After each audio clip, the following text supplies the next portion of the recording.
Hey, hey, my friends. How's it going on this fine day? Wherever you may be, whatever you may be doing, I hope you're doing well.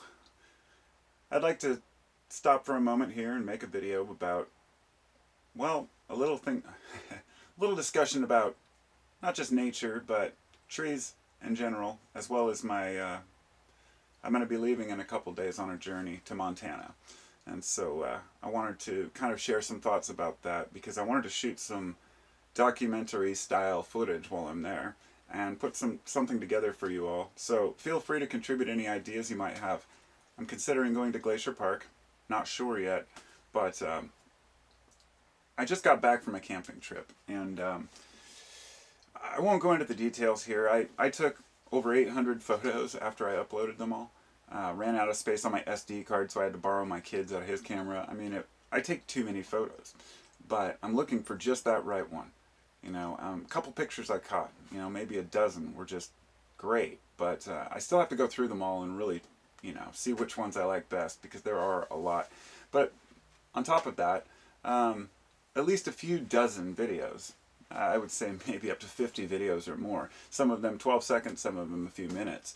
And while I was out there, and of course, many of you already saw the one I uploaded with the kind of blending of the different videos that I'd taken. That was only a taste of what I wanted to really share, but the time it takes to share these things is just, to make videos and put compilations together it's so time consuming, and I really don't, I guess I have to develop the patience for that, but anyhow, maybe it's just finding the time.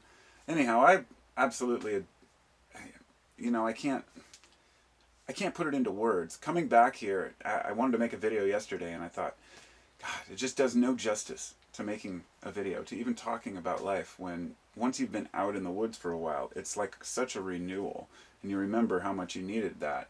And in other words, me talking to the camera just seems to be so, just nothing compared to showing, the beauty of nature itself. Although they're two totally different things. I understand that. I have a lot of different interests. While I was there, and a lot of you know this before, I mentioned that I harvested the ghost flower. And I've been drying these. Now this is a package of dried ghost flowers now. And I have a couple of them here. And as well, a bunch of them that are drying on this rack here. And they're pretty much dry, but they're kept in their whole form with the flowers and everything.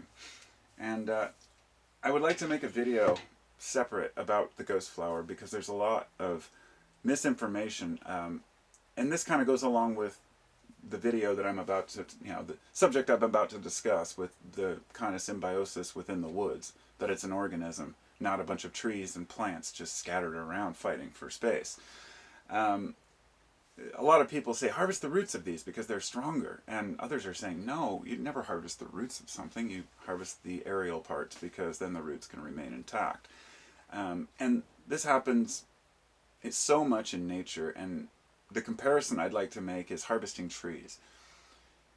A person who is, a group of loggers go out and they scout some land, they look at the trees and they say, well, what makes the most sense? You fell the biggest trees, right? No. Felling the biggest trees, we find out, is actually one of the worst things we can do. And there's a reason for this. And they are the mother trees. Now, you might think of, that movie, Avatar. In Avatar, yes, they have the mother tree, the hub tree. And that's not just a metaphor or an idea. Trees literally pass information from one to another. They pass nutrients and they feed their young. They nurture their young, just like we do. And it's fascinating because underneath the ocean, or underneath the forest floor, is basically like a majority of the actual organism is underground, including roots, the mycelial mats, which under one footstep you can have miles of mycelial networks, which are the mushroom's roots. When you see a mushroom coming up out of the ground, you're seeing the fruiting body of an underground network, which is the actual organism. And there's a honey fungus in Oregon, for example, that is miles wide, and it's huge. It's considered the largest single organism on Earth. And this honey fungus can pass information through the forest from tree to tree. In other words, trees can warn one another of danger. If they're attacked by a certain beetle or a certain predator, or perhaps they're on fire, this information can be passed down the line. For perhaps trees could learn that, oh, there's a fire, so we need to take up more water to protect ourselves. Or if there's, and this has been shown, they've shown studies where certain plants, like the tobacco plant, when it's attacked by a certain caterpillar, it realizes the compounds in the saliva of this caterpillar, and then it releases its own chemical signal, which attracts I believe a moth, which is a predator of these caterpillars. And this is seen over and over in nature. Trees make toxins when they're overly harvested, and so they can warn each other of fire, pests, dangers, viruses, a variety of things. Is this intelligence? I don't know. It's seems like intelligence to me, but just on a different level. And when we try to compare it to us, it's it just doesn't work that way. And so the interesting thing is that there are, I guess, these I don't know if they are tendrils or what they are on the ends of the roots, apparently, of trees and many plants, which resemble somewhat neural networks in the way that they communicate. So we know that plants can communicate in one way or another, and that they do feed their young, and that they will actually, one of the most fascinating things is, like redwoods, for example, I guess you apparently can't kill them. You can chop them down, but they'll sprout what they call basal roots. So these things will continue to thrive, and they're fast growing, like 10 to 13 feet per year, apparently, at their, fastest growth. That's amazing. So, but each tree is unique. Some trees can't handle much, being beat up much. Others can just take a whipping and just keep on going. And they have personality. Trees have personality in the sense that some actually share with their young and with other plants, and some don't. Some trees are somewhat selfish. They will only take care of themselves or just their direct, young, but don't interact with the mycelial network in the way these other trees do. And you can only imagine how difficult it is to look at a forest floor and say, okay, well, which trees are connected through which tiny, tiny fibrous mycelial network? And so it's taken years to really understand how these things work. And to understand kind of how it works, to figure out what trees were connected, to simplify it, they took a bag of radioactive gas and they wrapped it around the branch of one of the mother trees. And they followed this gas with a Geiger counter, or one of those little mini handheld ones, and came back a few hours later, and sure enough, it had gone down through the root system to the baby trees that they were nurturing. And these were trees from seeds, not the same roots. They were different trees, and but they checked the other nearby plants, like the cedar tree, and it wasn't feeding that tree. And so, indeed, the trees are aware of which trees they're feeding, who they're sharing this with, and so I guess all of this really isn't surprising to me at all. We've always known that the forest is a network, but when you're cutting down the largest trees, you're actually cutting down the memory of the forest in a way. In other words, the older a tree is, the more of an arsenal to protect against various viruses and pests it has. And it can actually share this information with other trees. And I believe in the future we're going to you probably won't be able to, decipher any tree language, but we can see the chemical signals that are taking place. That's fascinating in itself. But next time you're in a forest or in the park, look up. Look at the branches of the trees. Now, look at how many of these branches actually crash into each other or push each other out of the way. For the most part, trees of the same species have they're almost like dendritic patterns. There's a name for them, I can't remember, but if you look at canopy branch patterns, you'll see that there's a little space between each tree, and they don't crowd each other. They don't fight for space. They're well aware of who's nearby, and that in itself is pretty amazing. I mean, but there are some trees that push others completely out of the way and don't give a shit. So that's what I mean about personality. They're kind of like us, and so what does this all mean? Some of you may be scoffing, like, so what? Well, I believe that the forest, you can speak to the forest, and that the forest can speak back. Understanding what the forest is saying doesn't come through a language as we can understand. But let me give you an example. I showed you those flowers. I was in the woods those ghost flowers. I was in the woods one day a few years back, and I was enjoying my time out there. Got up early in the morning and walked out to the woods, and I asked the woods. I said, "I would like to, you know, will you show me where your medicine is?" Basically, hiked up this little trail that kind of ended, and so I just sat down on this little hillside, kind of smoke a bowl or something. And I looked over, and there were these little white flowers. I've never seen anything like it. Completely white. Turns out that they're parasitic off of a fungus, and that they're medicinal. Exactly what I was looking for. And I was introduced to this new plant. And after that I found more and more. But still, it's very rare. If you go up looking and, just anywhere, like, oh, I'm going to go find some, it doesn't work that way. It was just the right time. So each year I go back and I get a few more. Never taking the whole bunch, just a few at a time. I had them on my website for a while, but I was like, this, I need to learn more about these. And, So anyhow, when I went up this time, my son came back to camp, and when we were camping the other day, and he goes, hey, Pops, he's like, look what I found. And it was one of these. It wasn't this one, but it was one just like this. Now, see if I can focus in on that. Probably not very well. But this is it's called Monotropa. The other one's called Monotropa uniflora. And this one is a different variety called Monotropa, I believe it's Hippopites or Hypopites. And it is another one of these from the same family. And I was just it's called pine sap also, or Dutchman's pipe. It smells the same, and it still is a parasitic plant. Well, he found one kind of like that, and I was like, oh, I want to find one of those. So the day we were leaving, I walked across the road, and I walked down into the woods just 100 feet away or something, and I did the same thing with the intention. I said, I would really like to find some of this pine sap. And I'd been looking for days for random stuff on the forest floor, didn't see anything. I walked about 100 feet, and I kind of crouched down and just sat there and looked over, and there were these. Both of these perfect ones. Never found another two this beautiful, but the whole area was covered in them.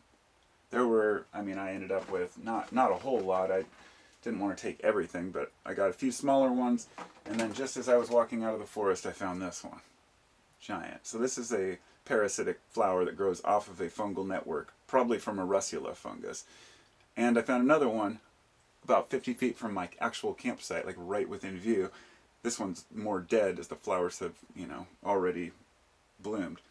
Anyhow, point being that that's first time I've ever really noticed or seen them, but it's what I asked to find. Now, a person may say, of course, well, you set the intention, you're looking for it. Maybe so. But the point is that every time I go to the woods looking for something specific, and I ask to find it, it seems like I do. Is the forest directing me, or am I just setting my own brain and my own intention? Well, I believe that there is a language you can read in nature. And the more you learn about your local plants, the more you learn about your local flora and fauna, and really pay attention. Don't always be looking down the trail, Sometimes you just got to sit down and look at your feet. And it's just amazing to me that people don't think of the trees as like our elders. The fact that they could be aware.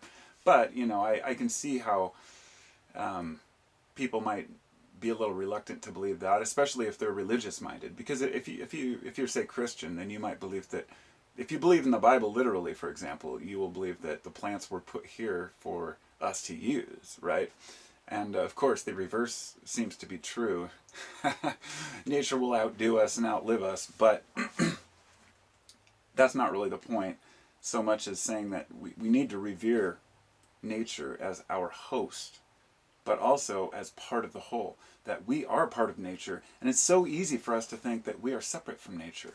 And it's sad when people actually think that they don't belong, to the point where they believe that humans are all a scourge and should be wiped out. Look, we are a messed up species at this point in time, but we're judging that based on what we think we're doing to the environment. Just because we have a consciousness and we think that we can make better choices, say with burning gasoline, fossil fuels. But the truth is, as I heard someone say, many organisms have destroyed the planet over history. They just weren't conscious of it.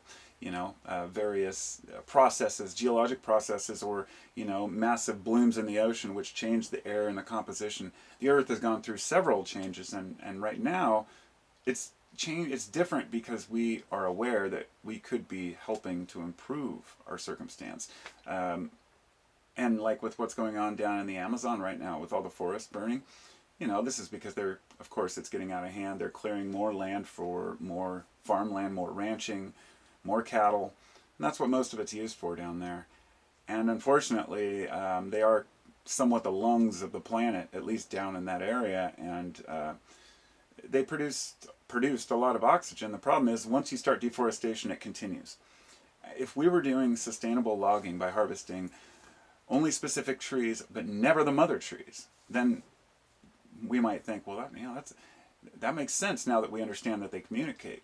But that in the past we didn't know this, so cutting down the largest trees seemed to make the most sense. Well, they're the tallest, they're the oldest, they have the most wood. We do the least damage to the woods by cutting down the tallest tree, right? No, it turns out that's not a good option. But if we can't get society right, how are we going to expect to get forests right? And what I mean by that is forestry and us planting trees, I think, is phenomenal. I read some comments on a video a while back, and everyone was saying if we just planted enough trees. So I looked into it to see how many trees we'd have to plant to offset the carbon emissions right now. And apparently it would be planting enough trees to cover the continent of Canada, or the country of Canada, each year. We'd have to plant that many trees to offset all the pollution right now. Don't know if that's completely accurate. I'm not the scientist who, studied it, but it makes sense. And the problem is that we don't have enough room to plant them. And what I'm getting at here is that if you cut down a bunch of rainforest and you go back and just plant trees, you're missing the point because the mycelial network is lost. It's gone. And so it takes years for that to build back up to where, and especially when you're talking about old growth forests. I live in the Pacific Northwest, and we've got some beautiful forests out here. And, in years past, logging has always been big up here. And the logs were huge. Even when I was a kid, they were still huge, and they've gotten smaller and smaller as we lose more and more forests. And the ones we are protecting, people are trying to destroy because, by removing, various administrations removing restrictions and protections on land so more people can log and mine. And we think it's for production. Well, it's all about jobs. Creating jobs at the cost of natural places will never work. In the end, we will all lose. We'll all lose all the jobs. You see what I mean? We're not going to gain anything from just saying, well, we're going to continue to pollute because we need jobs. We just have to change our way of thinking. And I'm not some gung-ho conservative hippie that says we need to quit driving. I believe that we have a lot of tools we can use, a lot of natural substances. Hell yeah, oil's a phenomenal substance. It's pre-packaged energy, but of course, people have to be limited in, how much we waste. I realize that the cruise ships of the world alone pollute more than the cars, and there's some pretty pathetic statistics out there. So anyhow, I guess that's pretty much what I wanted to cover. It's like, I just wanted to say that, the forests are important and we are stewards of the land. And I'm actually, there's something to be gained from speaking with nature and communing with nature. And that may seem Wiccan or hippie or Gnostic, or people give it all kinds of labels. No, it's the root religion. It is the core of our existence. The worship of nature has always been the original God. And we think of these people as primal. Oh, well, they worship the sun. What a bunch of idiots. Really?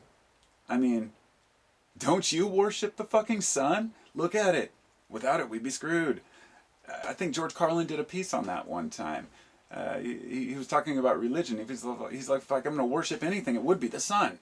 It gives us the plants we have, and without that, we wouldn't exist. So, it makes sense that we would worship the sun, but also that we would speak to nature and beg and plead it not to rain when we didn't want it to, or to rain when we did want it to. When you feel like you have no control, you have to make some sort of a control. But the question is, were they fools, or were they really able to, does nature listen to what humans need in that way?